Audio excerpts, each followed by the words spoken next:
ഇന്ത്യയും പാകിസ്ഥാനും അതിതീവ്രമായിട്ടുള്ള ഒരു സംഘർഷം മുനമ്പിലാണ് നിൽക്കുന്നത് എന്നുള്ള കാര്യത്തിൽ തർക്കമില്ല. അതിന്റെ പ്രധാനപ്പെട്ട കാര്യം IWT, ഇൻഡസ് വാട്ടർ ട്രീറ്റിയാണ്. അതായത് സിന്ധു നദീജല കരാറാണ് അതിന്റെ പ്രധാനപ്പെട്ട കാര്യം. കാരണം അവിടെ നദിയിൽ വെള്ളം പാകിസ്ഥാന് കൊടുക്കാത്തത് കൊണ്ടും പാകിസ്ഥാനിലെ കർഷകരിൽ 85% സിന്ധു നദീജലമാണ് ആശ്രയിക്കുന്നത് എന്നുള്ളത് കൊണ്ടും തന്നെ അവിടെ കർഷകർ വളരെ ബുദ്ധിമുട്ടാണ്. അവർ കഷ്ടിച്ചാണ് കഴിഞ്ഞ വർഷം അവർ തള്ളി നീക്കിയത് എന്നൊക്കെയുള്ള റിപ്പോർട്ടുകൾ പാകിസ്ഥാൻ പ്രസിദ്ധീകരിക്കുന്നുണ്ട്. എന്തായാലും ഉടനെ ഒരു യുദ്ധം ഉണ്ടാകുമെന്ന് ഖ്വാജ ആസിഫ്, പാകിസ്ഥാന്റെ പ്രതിരോധ മന്ത്രി, ഇടയ്ക്കിടയ്ക്ക് വലിയ രീതിയിൽ വർത്തമാനം പറയുന്നുണ്ട്.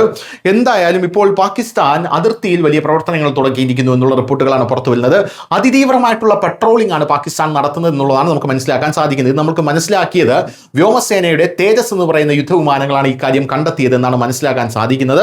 ഇന്ത്യൻ വ്യോമസേനയുടെ തദ്ദേശീയമായി നിർമ്മിച്ച HAL Tejas light compact aircraft India Pakistan അതിർത്തിക്ക് സമീപം ഉയർന്ന തീവ്രതയുള്ള പെട്രോളിംഗ് ദൗത്യം നടത്തുന്നത് നിരീക്ഷിക്കപ്പെട്ടു എന്നുള്ളതാണ്. ഇത് രാജ്യത്തിന്റെ പടിഞ്ഞാറൻ വ്യോമാതിർത്തി സംരക്ഷിക്കുന്നതിൽ വിമാനത്തിന്റെ വർദ്ധിച്ചു വരുന്ന പങ്ക് എടുത്തു കാണിക്കുന്നു എന്നുള്ളതാണ് പ്രധാനപ്പെട്ട കാര്യം. എന്തായാലും ഈ തേജസ് നമ്മുടെ അതിർത്തിയിൽ നിരീക്ഷണം നടത്തിക്കൊണ്ടിരിക്കുമ്പോഴാണ് പാക് പെട്രോളിങ്ങിന്റെ കാര്യം നമ്മൾ മനസ്സിലാക്കുന്നത്. അന്താരാഷ്ട്ര അതിർത്തിയോട് ചേർന്ന് ഏകദേശം 25,050 അടി ഉയരത്തിൽ പ്രവർത്തിക്കുന്ന ഒരു തേജസ് വിമാനം ഏകദേശം 496 നോട്ട് ഗ്രൗണ്ട് വേഗത നിലനിർത്തിക്കൊണ്ട് പ്രവർത്തിക്കുന്നതായി കാണിക്കുന്നു.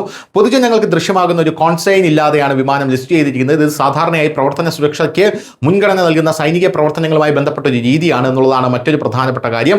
ഇത് തേജസിന്റെ വലിയൊരു നേട്ടമാണ് എന്നുള്ള രീതിയിലും എടുത്തു കാണിക്കുന്നുണ്ട്. News desk Malayalam.